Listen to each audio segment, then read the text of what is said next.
शहर के एक छोटे से मोहल्ले में आरव नाम का 13 साल का लड़का रहता था। उसका परिवार आर्थिक रूप से बहुत साधारण था। पिता दर्जी का काम करते थे और माँ घरों में खाना बनाकर देती थीं। आरव पढ़ाई में ठीक ठाक था, लेकिन उसे सबसे ज्यादा मजा चीजों को तोड़ फोड़ कर फिर से जोड़ने में आता था।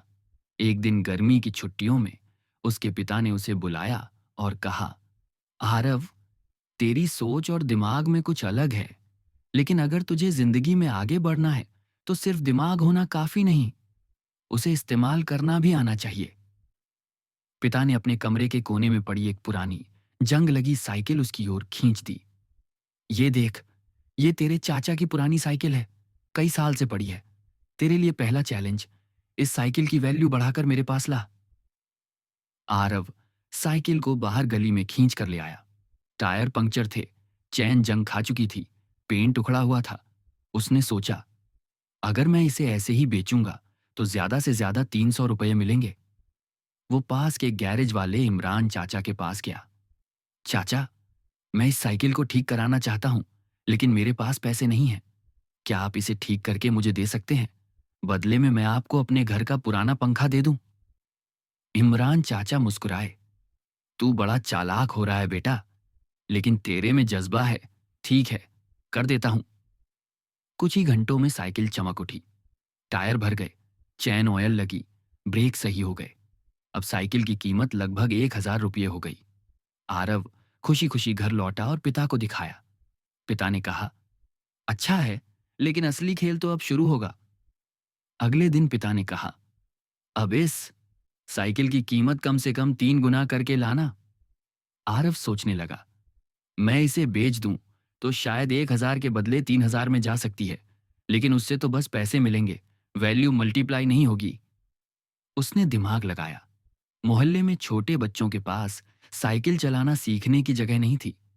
वो एक बाग में गया और गार्ड से बोला, क्या मैं यहाँ बच्चों को साइकिल चलाना सिखा सकता हूँ? मैं उन्हें ये साइकिल दूंगा, बदले में हर बच्चा 50 रुपये देगा। गार्ड ने थोड़ी झिझक के बाद हाँ कर दी। उस दिन उसने 8 बच्चों को साइकिल चलाना सिखाया। 8 गुणा 50 बराबर 400 रुपये की कमाई हुई और साइकिल अब भी उसके पास थी। अगले 3 दिन में उसने लगभग 1,500 रुपये कमा लिए और साइकिल भी सुरक्षित रखी। जब उसने पिता को पैसे और साइकिल दिखाई तो पिता के चेहरे पर गर्व था।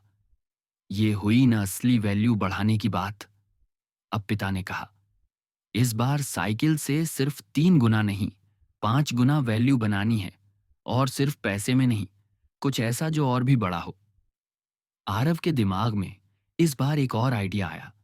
उसे पता था कि मोहल्ले में कई बच्चे स्कूल बहुत दूर जाते हैं और बस का खर्च हर महीने बहुत होता है। उसने अपने दोस्त रोहित से कहा, तू मेरी साइकिल सुबह और शाम स्कूल जाने के लिए इस्तेमाल कर। बदले में तेरे पापा जो मोबाइल रिपेयर करते हैं, वो मेरा पुराना फोन ठीक कर दें। रोहित का पिता मान गया। फोन ठीक हो गया, जिसकी कीमत लगभग 4,000 रुपये थी। यानी साइकिल की वैल्यू एक झटके में 4 गुना हो गई। लेकिन आरव यही नहीं रुका। उस फोन को उसने ऑनलाइन बेचा और 4,200 रुपये पाए। इन पैसों से उसने 2 और पुरानी साइकिलें खरीदी, उन्हें ठीक कराया और मोहल्ले के 2 बच्चों को किराए पर दे दी।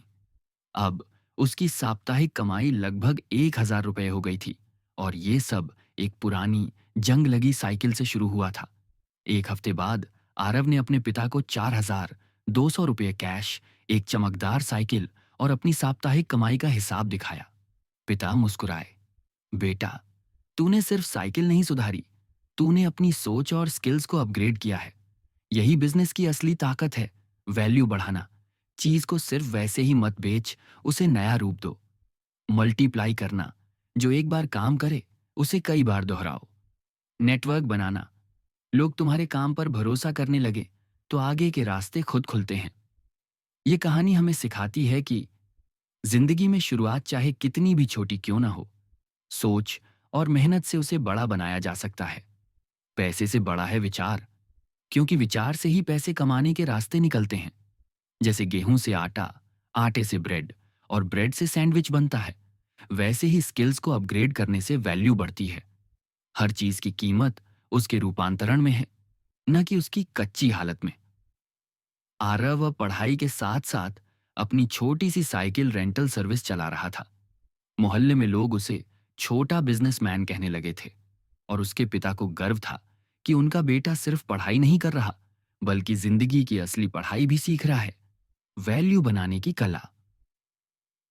हर दिन नई प्रेरणा और जीत का जोश पाने के लिए विक्ट्री मैट्रिक्स सीटी को सब्सक्राइब करें।